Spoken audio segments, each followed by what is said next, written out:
New truck driver. When you're in a snowstorm, especially in the Northeast, it's very important to fuel before you park.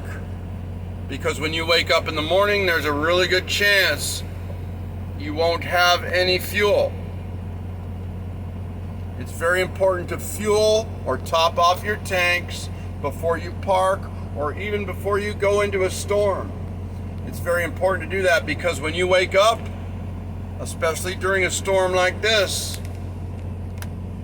there's a really good chance that fuel island's going to be shut down. Yeah, the power goes out during these storms. So I'm just trying to help you out with that. We're stuck at Cheshire, Connecticut. Cheshire, Connecticut is the last resort as far as running on the interstate because they shut it down. Oh, this is a bad storm. Look at that. I love getting shut down. When I get shut down, I have all sorts of resources I can rely on. I don't need to rely on that truck stop. But I guarantee you the power is going to go out, as it always does.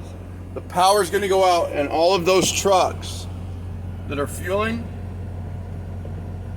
are in a good position.